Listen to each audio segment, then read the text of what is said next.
నమస్కారం. తొలి ఏకాదశి ప్రత్యేక కార్యక్రమానికి స్వాగతం. మనం ఏ పని ప్రారంభించాలనుకున్నా దశమి ఏకాదశుల కోసం ఎదురు చూడటం ప్రజలకు ఆనవాయితీ. ఏడాది పొడవునా ఉండే 24 ఏకాదశుల్లో ఆషాఢ శుక్ల ఏకాదశిని తొలి ఏకాదశిగా పరిగణిస్తారు. పూర్వకాలంలో ఈ రోజునే సంవత్సర ఆరంభంగా జరుపుకునేవారు. లంకనం పరమ ఔషధం అనే ఉపవాస దీక్షకు నాంది తొలి ఏకాదశి. మరి ఈ తొలి ఏకాదశి యొక్క విశిష్టత ఏమిటి? ఈ రోజున మనం ఏ దానాలు చేయాలి, ఏ దైవతారాధన చేయాలి అనే విషయాల గురించి పూర్తిగా తెలియజేయడానికి మనతో పాటు ఉన్నారు ప్రముఖ జ్యోతిష్యులు, శృంగేరి శారదాపీఠ ఆస్థాన పండితులు డాక్టర్ బాచంపల్లి సంతోష్ కుమార్ శాస్త్రి గారు. గురుగారితో మాట్లాడి తొలి ఏకాదశికి సంబంధించి మరిన్ని విషయాలు తెలుసు. గురుగారు, ముందుగా తొలి ఏకాదశి విశిష్టత ఏమిటి తెలియజేయండి. శరదిందు వికాసమందహాసాం స్ఫురదిందీవరలోచనాభిరామాం అరవింద సమానసుందరాస్యాం అరవిందాసన సుందరీముపాసే. తిథులలో పరమ పవిత్రమైనటువంటి తిథి ఏకాదశి. ఏకాదశి అనేటువంటిది ప్రతి ఒక్కరూ కూడా ఆచరించవలసినటువంటి దివసం, ఉపవాస దీక్ష. మొత్తం మనకు సంవత్సరంలో 26 ఏకాదశులు వస్తాయి. అంటే ప్రతి సంవత్సరం వచ్చేవి 24 మాత్రమే. పురాణ గ్రంథములలో షడ్వింశతి ఏకాదశి మాహాత్మ్యం అనేటువంటి పేరుతో ఒక అద్భుతమైనటువంటి గ్రంథం ఉంది. ప్రతి నెలకు 2 ఏకాదశులు, శుక్లపక్ష ఏకాదశి, కృష్ణపక్ష ఏకాదశి. 12 × 2 24. అధిక మాసం వచ్చినప్పుడు వచ్చేటువంటి 2 ఏకాదశులు కలిపితే 26 ఏకాదశులు మొత్తం మనకు శాస్త్రంలో చెప్పబడినటువంటివి ఉన్నాయి. ఈ 26 ఏకాదశులలో ఆషాఢమాస శుక్లపక్ష ఏకాదశి ఏదైతే ఉన్నదో ఇది తొలి ఏకాదశిగా, పెద్ద ఏకాదశిగా ఒక ప్రత్యేకతను దీనికి చెప్పడం జరిగింది. ఎందుకు అంటే ఆషాఢమాసంలో వర్షములు ప్రారంభమవుతాయి. ఆషాఢమాసం ముహూర్తములు ఏమీ లేనటువంటి మాసం. ఉత్తరాయణం అనేటువంటిది వెళ్ళిపోయి దక్షిణాయనం అనేటువంటిది ప్రారంభమయ్యేటువంటి రోజులు. కాబట్టి ఉత్తరాయణ దక్షిణాయనములలో దక్షిణాయనంలో పండుగలు ఎక్కువ వస్తాయి ఉత్తరాయణం కంటే కూడా. అందుకే ఇక్కడి నుంచి పండుగలు ప్రారంభమవుతాయి. ఆషాఢమాసంలో వచ్చేటువంటి ఏకాదశి తొలి ఏకాదశి. ఇక అక్కడి నుంచి వెళ్తే తర్వాత శ్రావణ మాసం మొదలవుతుంది. శ్రావణ మాసం 4 సోమవారాలు, 4 శుక్రవారాలు, 4 మంగళవారాలు. శ్రావణ మాసంలో ప్రతిరోజు విశేషమైనటువంటిది. అంటే దక్షిణాయన పర్వకాలంలో ఉత్తరాయణం చివర, దక్షిణాయన ఆరంభం మధ్య రోజుల్లో ఈ ఏకాదశి వస్తుంది. కాబట్టి అన్ని పండుగలకు, అంటే అధికమైనటువంటి పండుగలు ఏవైతే రాబోతూ ఉన్నాయో వాటిల్లో మొదలు వస్తుంది. కాబట్టి దీన్ని తొలి ఏకాదశి అని పిలిచినట్టుగా కొంతమంది వివరించారు. ఈ ఏకాదశి చాలా విశేషమైనటువంటి ఏకాదశి. ఏకాదశి అనేటువంటిది నిత్య తిథిగా చెప్తారు. అంటే ఇదేదో కామ్యోపవాసము అనేటువంటిది కాదు. ప్రతి ఒక్కరూ కూడా ఏకాదశి వ్రతం చెయ్యాలి అని సనాతన భారతీయ ధర్మం చెప్తోంది. కాబట్టి ఈ ఏకాదశి నాడు ఉపవాసాది దీక్ష చెయ్యటం చాలా అత్యున్నతమైనటువంటి ఫలితమును మనకు అందజేస్తుంది అనటంలో ఎటువంటి సందేహం అవసరం లేదు. గురువుగారు, భగవంతుడు నిద్రపోతాడా? దేవతలకు పేరు అనిమిషులు అని. భగవంతుడు నిద్రపోవడము అంటూ ఉండదు. అయితే ఏ యథా మాం ప్రపద్యంతే తాం తథైవ భజామ్యహం. ఇప్పుడు భగవంతుడికి మనం చేసేటువంటి పూజ ఏదైతే ఉన్నదో షోడశోపచార పూజ, ఆవాహనం, పాద్యము, ఆచమనీయము, పాద్యము కాళ్ళు గడుక్కోవటానికి నీళ్ళు ఇస్తాం. ఆచమానము తాగటానికి నీళ్ళు ఇస్తాం, చేతులు కడుక్కోవటానికి నీళ్ళు ఇస్తాం. అంటే భగవంతుడికి ఆకలి అవుతుందా? భగవంతుడికి ఆకలి కానీ, దప్పిక కానీ, నిద్ర కానీ ఇవేవి అంటే ఈ షడ్వికారములు అనేటువంటివి ఏవైతే ఉన్నాయో ఇవి మనిషికి సంబంధించినటువంటివి తప్ప భగవంతుడికి సంబంధించినటువంటివి కాదు. భగవంతుడికి ఏ వికారాదులు లేవు. ఆయన నిద్రపోవడం ఏమిటి? వేదాంతపరంగా చూస్తే భగవంతుడికి నిద్ర లేదు. కానీ సగుణ సాకార దీక్షలో, సగుణ సాకార ఉపాసనలో మనం భగవంతుడిని కూడా మనలాగే అంటే నిద్రపోతాడు, భోజనం చేస్తాడు, అలాగే కూర్చుంటాడు అన్న రీతిలో భావన చేస్తాం. ఇదంతా భక్తిలో భావన మాత్రమే. గుర్తుపెట్టుకోండి, యాదృశీ భావన తాదృశీ సిద్ధి. కాబట్టి భగవంతుడికి రెప్పపాటే లేనప్పుడు నిద్ర ఎలా పడుతుంది? దేవతలంతా నిద్రపోవడం అంటూ ఉండదు. ఎందుకంటే రెప్పలు లేనటువంటివి అనిమిషులు అని. రెప్ప ఉన్నది మనకు. కాబట్టి దేవతలకు నిద్ర అనేటువంటిది ఉండదు. మరి ఎందుకు నిద్రపోతారు అని చెప్తారు? ఎందుకంటే ఇప్పుడు 4 నెలలు కూడా చాతుర్మాస్యము అని. ఈ ఆషాఢ శుక్లపక్ష ఏకాదశి రోజుతో చాతుర్మాస్య వ్రత దీక్ష మొదలవుతుంది గృహస్థులకు. ఆషాఢ శుక్ల పౌర్ణమి నుండి యతులకు దీక్ష మొదలవుతుంది. యతులైనటువంటి వారు భాద్రపద శుద్ధ పౌర్ణమితో తమ యొక్క దీక్షను విరమణ చేస్తారు. గృహస్థులు మాత్రము ఆషాఢ శుక్లపక్ష ఏకాదశి మొదలుపెట్టినటువంటి ఈ వ్రతమును కార్తీక మాసంలో వచ్చేటువంటి ఏకాదశితో ముగిస్తారు. అంటే 4 నెలలు దీక్ష. అందుకే దీని పేరు శయనైకాదశి అంటారు. క్షీర సముద్రములో భగవానుడు ఈ రోజున నిద్రపోతాడు అని.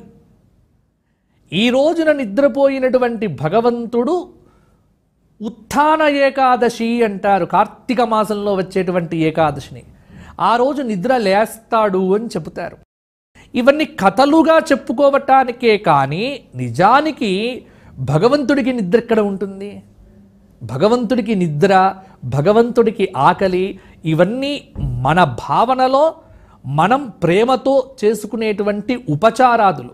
అందుకే ఆయనకు ఏకాంతోత్సవము, శయనోత్సవము మొదలైనటువంటివన్నీ కూడా సగుణ సాకార ఉపాసనలో భాగమే తప్ప వేదాంతపరంగా స్థూలంగా చూస్తే ఏ వికారములు లేనటువంటి వాడే భగవంతుడు. గురుగారు, తొలి ఏకాదశి రోజున ఏం చేయాలి? తొలి ఏకాదశి కాదు, ప్రతి ఏకాదశి రోజు చెయ్యవలసిన పనే తొలి ఏకాదశి నాడు కూడా చెయ్యాలి. గేయం గీతానామ సహస్రం ధ్యేయం శ్రీపతి రూపమజస్రం. ఎప్పుడో శంకర భగవత్పాదుల వారు మనకు చెప్పే ఉన్నారు. ఖచ్చితంగా ఏకాదశి రోజున వీలైనంత మౌనంగా ఉండాలి. మౌనం అంటే ఏమిటి? భాగవతంలో మౌనం గురించి చెప్పడం జరిగింది. దానికి భాష్యంలో రాస్తారు, వ్యర్థ సంభాషణ త్యాగ మౌనము అని. అంటే పనికి మాలిన కబుర్లు ఈరోజు చెప్పుకోవద్దు, అక్కరకు లేనటువంటి విషయములు ఈరోజు మాట్లాడకూడదు. వ్యర్థ సంభాషణ లేకుండా ఉండగలిగితే అది మౌనమనే అంటారు శాస్త్రపరంగా. కాబట్టి భగవత్ పరంగా మాట్లాడాలి, భగవత్ గుణములను కీర్తించాలి, భగవత్ చరిత్రను శ్రవణము చెయ్యాలి. ఇలా చెయ్యగలిగితేనే మనకు చక్కగా ఫలితం వస్తుంది. అందువల్ల ఏకాదశి బ్రాహ్మీ ముహూర్తంలో లేవ్వాలి. ఆషాఢ శుక్ల ఏకాదశి రోజున అంటే ఉదయం 4 నుంచి 5 మధ్యలోనే నిద్రలేవ్వాలి. సూర్యోదయాతు పూర్వము చక్కగా తలంటుకొని స్నానం చెయ్యాలి.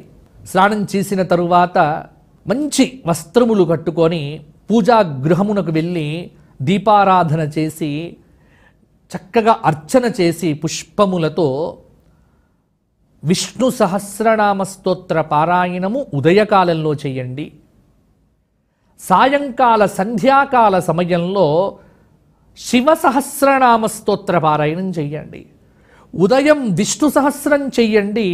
సాయంత్రం సంధ్యా సమయంలో ప్రదోషకాలంలో శివ సహస్రనామ స్తోత్ర పారాయణం చెయ్యండి. ఈ 2 పారాయణాదులు ఏకాదశి రోజున చెయ్యటం వల్ల అనేక జన్మల నుంచి వస్తున్నటువంటి పాపములకు పరిహారం జరుగుతుంది. అలాగే మితాహారం తీసుకోవటం, వీలైతే పూర్తిగా ఉపవాసం ఉండండి. అంటే కేవలం ఒక పండు భగవంతుడికి నివేదించిన ఒక పండును మాత్రమే తీసుకోవటం, ఇంకా వేరే ఏది తీసుకోకపోవటం. మంచినీరు, ఒక పండు, లేదు రోజు తినేటువంటి అన్నానికి బదులు ప్రత్యామ్నాయంగా కొంత ఉపాహారం తీసుకొని ఉండడం. ఇక్కడ కూడా చెప్పేటువంటిది ఏమిటి అంటే మీ శక్తిని బట్టే మీరు ఉండటం, అంతేకాని శరీరాన్ని పీడించేటువంటి ఉపవాసాది దీక్షలు ఎవ్వరూ చెయ్యకండి. ప్రస్తుత కాలంలో చాలామందికి చాలా వ్యాధులు, అందువల్ల శరీరమాద్యం ఖలు ధర్మ సాధనం. కాబట్టి శరీరాన్ని కాపాడుకుంటూ ఈరోజంతా ఉదయం విష్ణు సహస్రం, అలాగే ప్రాతకాలంలో విష్ణువాలయ దర్శనం, సాయంకాలం శివాలయ దర్శనం తప్పకుండా చేసుకోండి. ఉదయం నుంచి రాత్రి వరకు కూడా శ్రీరామ జయ రామ జయ జయ రామ ఈ నామమునే జపించండి. రామేతి వర్ణద్వయమాదరేణ సదాస్మరన్ ముక్తిముపైతి జంతు కలౌ యుగే కల్మషమానుషానాం అన్యత్ర ధర్మే ఖలు నాధికార.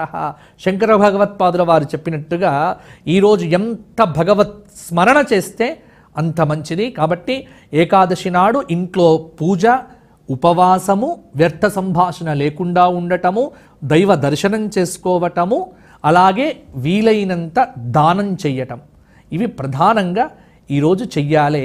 అలాగే ఈరోజు కొన్ని సంప్రదాయాల్లో రుక్మిణీ పాండురంగ కళ్యాణం చేస్తారు.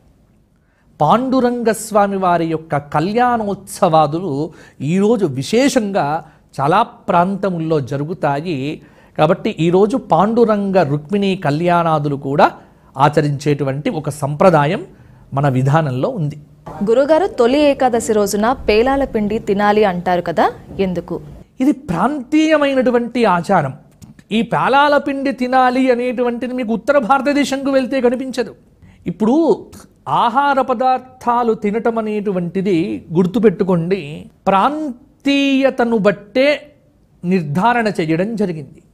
మన దగ్గర వరి పేలాలు, సత్తుపిండి అంటారు దీన్ని.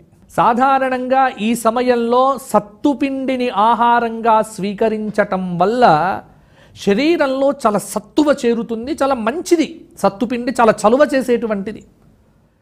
ఎందుకంటే శరీరంలో ఉన్నటువంటి ఉష్ణతత్వాన్ని తొలగింపచేసి చక్కటి శీతలత్వాన్ని ఇచ్చేటువంటి ఒక మంచి ఆహారము ఈ వరిపాలాల పిండి.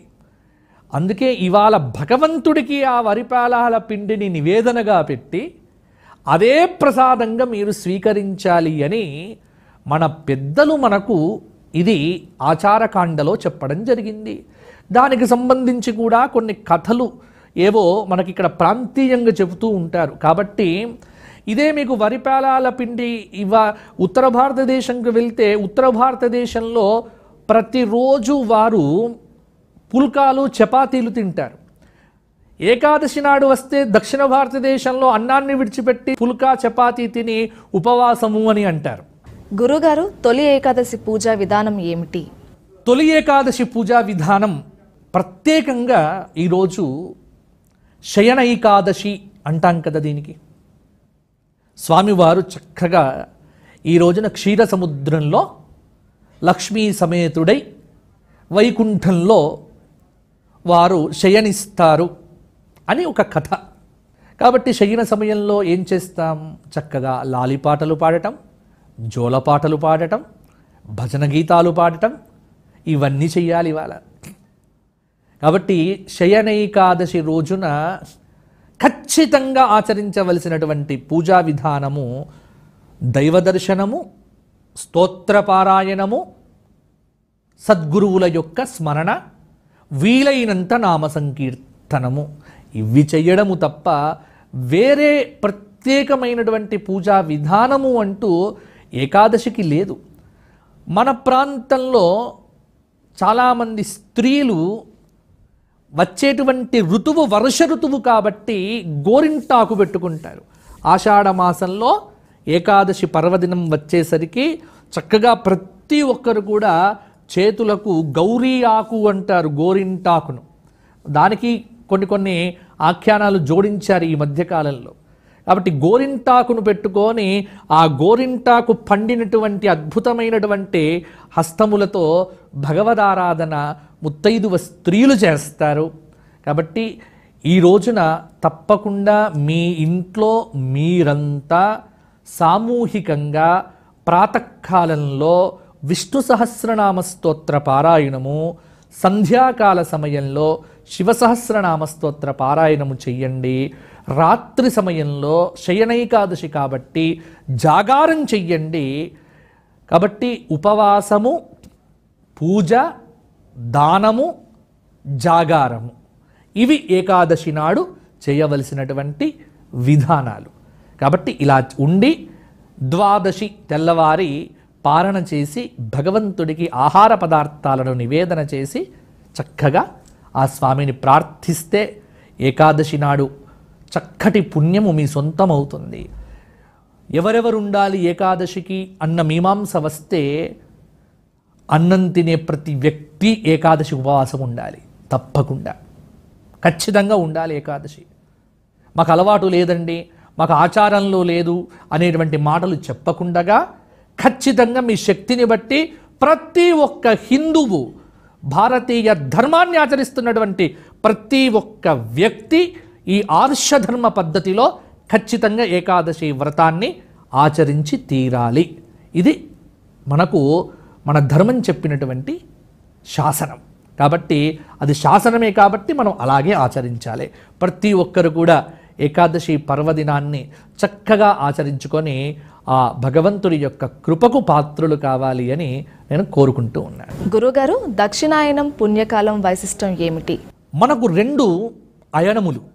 ప్రతి నెల సూర్యుడు ఒక్కొక్క రాశిలో ప్రవేశిస్తూ ఉంటాడు. దానికి అయనము, దానికి సంక్రమణము అని పేరు పెడతాం.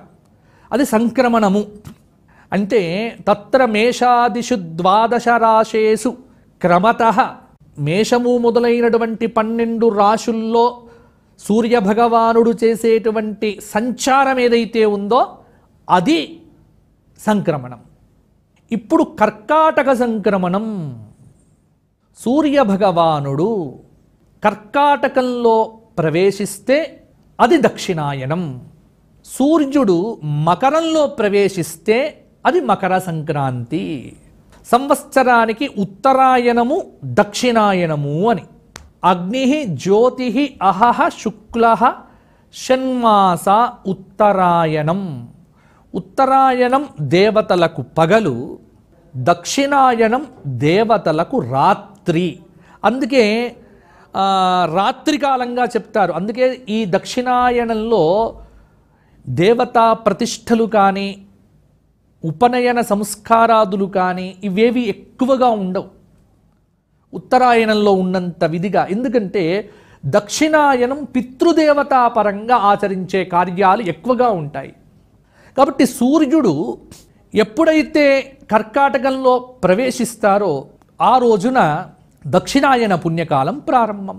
ఈ దక్షిణాయనంలో పితృ కార్యక్రమాలు, అందుకే మనకు భాద్రపద మాసంలో వచ్చేటువంటి పితృపక్షాలు కావచ్చు, అలాగే పితృదేవతా సంబంధమైన అనుష్ఠానాదులు కావచ్చు, అలాగే పండుగలు, ఉపాసనా పద్ధతులు, బోనాలు ఇవి చాలా వస్తాయి దక్షిణాయనంలో.